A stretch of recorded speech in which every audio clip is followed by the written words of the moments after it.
Welcome back to the End of Days Chronicles channel.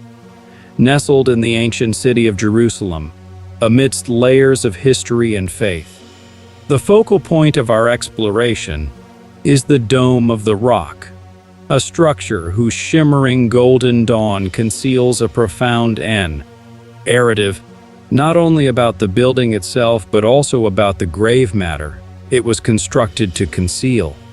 This is no ordinary rock. It is an epicenter of spiritual significance for billions worldwide. In today's episode, I will present you with astounding revelations regarding this rock, shedding light on why it holds immeasurable value and serves as a key to future global events. The more I delve into this subject, the more I am filled with wonder and astonishment at this place, and the more I realize how much remains unknown. During this episode, we will not only explore the importance of the foundation stone, but also delve into its historical development. An examination of the history of the Temple Mount is vital to comprehend the present condition and shape of this iconic witness to Asian history. For instance, were you aware that in 1967, Israel had a remarkable opportunity to demolish the Dome of the Rock? Furthermore, did you know that secret tunnels and caves lie beneath its majestic exterior?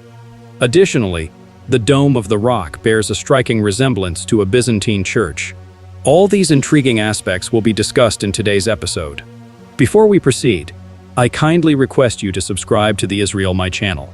Your subscription is a genuine gift, and I am honored to share essential stories from Israel with you. Now, let us embark on today's episode. The Temple Mount is a place of unparalleled significance, and the moment you set foot within its sacred grounds, its complexity becomes apparent. Israeli guards, Palestinian guards, and various religious entities all coexist within this space. One might wonder, who controls this site? Furthermore, were you aware that thousands of Jewish individuals visit the Temple Mount each year, and this number continues to grow rapidly? Naturally, the Muslim population is discontented with this situation, leading to annual violent clashes between Israeli guards and Palestinians on the Temple Mount.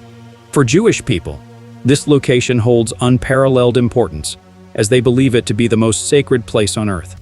According to their beliefs, it was on this mountain that Abraham intended to sacrifice Isaac, and later, the temple was erected. However, it is important to note that the sacrifice of Isaac did not occur, as God provided a ram as a substitute offering. On the other hand, Muslims hold the belief that it was not Isaac, but Ishmael, who was chosen for the sacrificial offering. From the very beginning, we witness a conflict with profound implications for entire nations and religions. It is worth noting that the Quran does not explicitly mention which son was offered as a sacrifice by Abraham. It is more of an oral belief. Conversely, the Torah clearly states that Isaac, the son of the promise, was spared and chosen by God to establish the lineage of the chosen nation of Israel. It is crucial to remember that Abraham, as depicted in the Bible, had multiple sons besides Ishmael and Isaac. After Sarah's passing, Abraham married Keturah and had sons named Zimran, Yokshan, Medan, Median, Isbak, as recorded in Genesis. This means that one can be a descendant of Abraham without being the chosen son of the promise. This fact holds significant importance, particularly when analyzing the verses in the New Testament that refer to the church as the spiritual children of Abraham. However, it is essential to note that being a spiritual child of Abraham does not equate to being Israel. To be considered Israel, one must not only be a descendant of Abraham, but also a descendant of Isaac and later Jacob. Nevertheless, both Judaism and Islam share a profound connection to the Temple Mount, which stems from fundamental aspects of their respective beliefs. Thus, it comes as no surprise that tensions between the two groups are high, considering the conflict deeply ingrained in the narrative that binds both religions to the Temple Mount. This is not an issue that can be overlooked, as it strikes at the core of each religion's foundation. Consequently, reconciliation between Jews and Muslims is elusive, as neither side is willing to relinquish their core beliefs. For Jews, the current state of the Temple Mount is a genuine tragedy. A foreign religion occupies the place most sacred to their beliefs, and access to the foundation stone beneath the Dome of the Rock is restricted to them. This stone serves as a significant marker connecting the Jewish people to Abraham, Isaac, and the sites where Solomon and Zerubbabel constructed the previous temples. According to Jewish oral law, this stone is the cornerstone upon which the entire world was built. Hence, the Temple Mount holds immense importance for the Jewish community. Today, the Temple Mount represents a mosaic of history, and the stone beneath the dome of the rock offers a glimpse into the mountain's original form. Unfortunately, unless one has special permission or is a Muslim, entering the site, including the dome of the rock, is not possible. This applies to Jews as well, despite their strong religious connection to the site. Many people, including some viewers of my channel, often question why the Dome of the Rock is not simply demolished. Firstly, it is not an easy task to destroy a site that holds immense religious value for 1.8 billion Muslims worldwide, accounting for roughly 24% of the global population. Additionally, the Dome of the Rock is part of the UNESCO World Heritage Site, which means that destroying it would not only anger 1.8 billion Muslims, but also likely result in condemnation from the entire world. While some may argue that such condemnation aligns with prophecies, stating that Israel will face the anger of the entire world, it remains a complex and challenging situation. The Israeli government lacks the boldness to trust that God will protect them from the wrath of the entire world. On the contrary, Israel is committed to preserving the Dome of the Rock from destruction by fanatics, recognizing that any harm befalling the site would result in global blame directed at Israel. If you believe this to be impossible, think again. We don't need to venture far back in time to see this reality. Let's take a look at the Six-Day War in 1967. The Six-Day War was a brief yet significant conflict between Israel and a coalition of Arab states, including Egypt, Jordan, and Syria. This war had a profound impact on the Middle East's geopolitical landscape. Israel gained control of the Gaza Strip and Sinai Peninsula from Egypt, the West Bank and East Jerusalem from Jordan, and the Golan Heights from Syria. The war proved to be a resounding success for Israel, granting the Jewish people access to East Jerusalem after nearly 2,000 years. This included the Western Wall and the Temple Mount. Naturally, this was an incredibly emotional moment for Israeli soldiers who could finally pray in the place where their ancestors worshipped God in the ancient temples. The events unfolded in the early hours of June 6. Paratroopers, under the command of Colonel Mota Gur, crossed no man's land. One of the brigade battalions attacked the Jordanian position known as Ammunition Hill, engaging in one of the bloodiest battles of the war in trench warfare. Another battalion advanced towards the Rockefeller Museum, a vast compound built by the Rockefeller family in the 1930s to house archaeological artifacts. On the morning of June 7, Israeli Prime Minister Eshkol sent a final appeal to Hussein, proposing peace talks. However, Hussein did not respond, leading the Israeli government to order the paratroopers to enter the Old City. Even at this stage, the paratroopers had no idea of the challenges that awaited them in the narrow alleys within the Old City. Gur and his soldiers led the charge, breaching the massive bronze doors on the Via Dolorosa and making a left turn towards the Temple Mount. They ascended a flight of stairs, leading to a spacious plaza with the iconic golden dome of the Rock and the silver-domed Al-Aqsa Mosque. Gur radioed headquarters with the historic words, "The Temple Mount is in our hands." This communication not only relayed military information, but also staked a claim to a place that had been the focus of Jewish longing.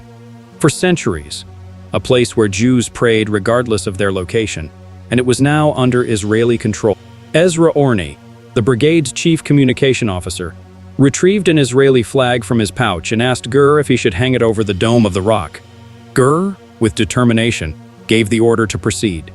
Accompanied by Mon Orni ascended the Dome of the Rock, triumphantly affixing the Israeli flag to a pole adorned with an Islamic crescent. Meanwhile, Defense Minister Moshe Dayan observed the scene through binoculars from. Scopus urgently dialed Gur and questioned, "Do you want to ignite conflict in the Middle East?" Gold instructed Ahmed to remove the flag, but Ahmed couldn't bear the thought of lowering the Israeli flag. Instead, he directed one of his men to do it. In retrospect, it is a remarkable moment of religious restraint. The Jewish people had just regained access to their holiest site, which had been denied to them for centuries. However, They effectively relinquished sovereignty at their moment of triumph. This moment raises debates among Israelis even to this day, questioning whether Dayan acted wisely or...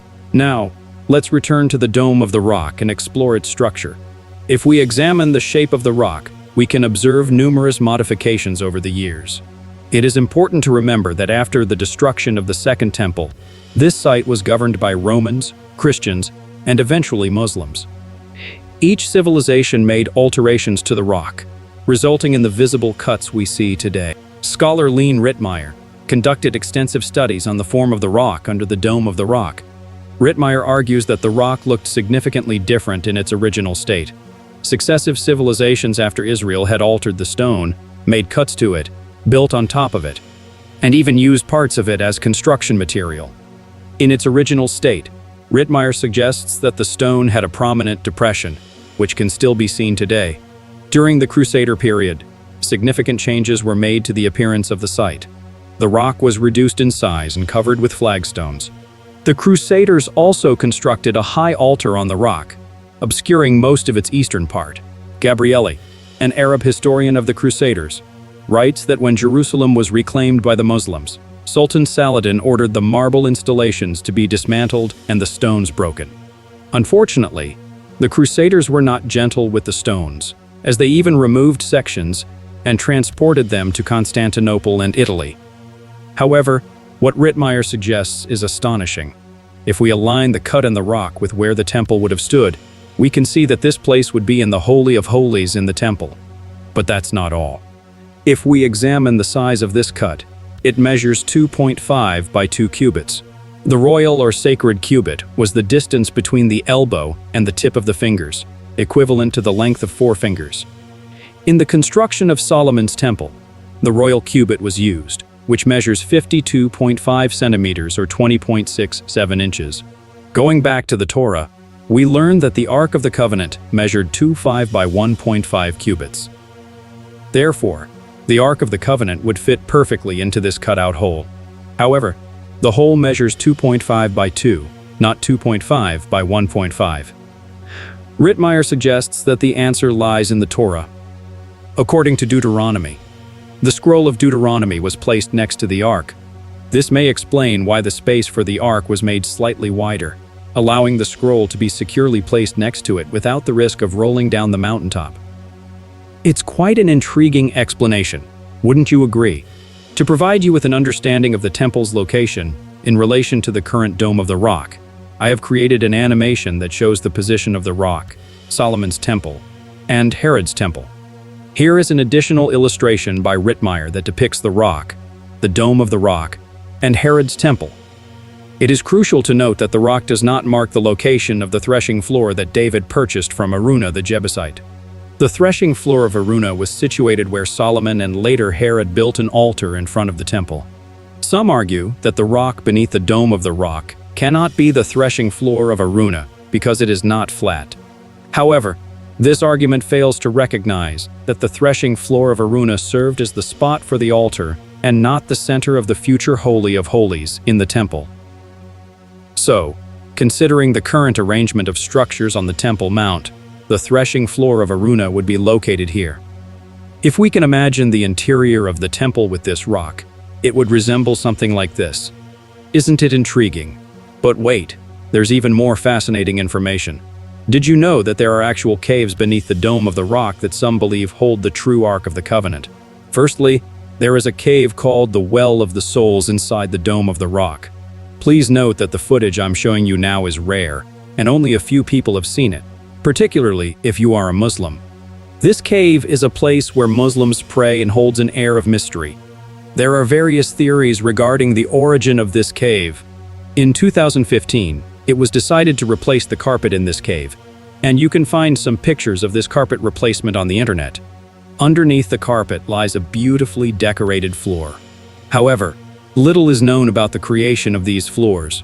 During the Crusader times, this cave was referred to as the Holy of Holies, and they venerated it as the site of the archangel's announcement of John the Baptist's birth. However, as mentioned earlier, the Ark would likely have been positioned on top of the rock and not beneath it. The explorer and Arabist Sir Richard Francis Burton suggests that this cave was created to collect the blood that was sprinkled on the Ark of the Covenant, with the blood then being channeled out to the Hinnom Valley. But that's not all. Another scholar, Amrit Parodi, proposes that there is actually another cave beneath the Cave of the Souls. According to Parodi, this cave may have held the secrets regarding the location of the Ark of the Covenant. Interestingly, Burton also mentions that in the center of the Cave of the Souls, there is a sealed opening that should lead to another secret room. Parodi has even created a drawing demonstrating the presence of many secret caves and openings on the Temple Mount that have yet to be explored. He himself claims to have accessed the cave beneath the Cave of the Souls through a secret tunnel. According to Jewish tradition, even during the construction of the first temple by King Solomon, it was foreseen through divine inspiration that it would eventually be destroyed. In light of this, Solomon, known for his wisdom, oversaw the construction of an extensive network of labyrinths, mazes, chambers, and corridors beneath the Temple Mount complex.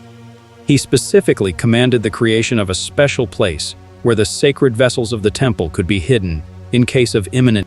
Midrashic tradition teaches that King Josiah of Israel, who lived approximately 40 years before the destruction of the first temple, ordered the Levites to conceal the ark, along with the original menorah and several other items, in the secret hiding place prepared by Solomon. The Temple Institute claims to possess records indicating the location of the Ark of the Covenant, asserting that there are individuals today who know precisely where the chamber is situated. They further assert that the Ark remains undisturbed, awaiting the day when it will be revealed. The Temple Institute also mentions a recent attempt to excavate toward the chamber, which resulted in widespread unrest and riots among Muslims. According to the Temple Institute, this reaction stems from their understanding of the significant implications of revealing the Ark. Its discovery would serve as proof to the world of the existence of a holy temple, and consequently, affirm the Jewish people's claim to the Temple Mount. It is important to note that the official stance of the Islamic body governing the Temple Mount is that there never was a holy temple, and that the Jews have no rights to the area. If this account holds true, the Ark of the Covenant could potentially be located within the secret chamber beneath the Temple Mount. The implications of such a discovery are difficult to fathom. In biblical times, anyone who was ceremonially unclean and approached the Ark would instantly perish. Thank you for watching, and see you in the next videos.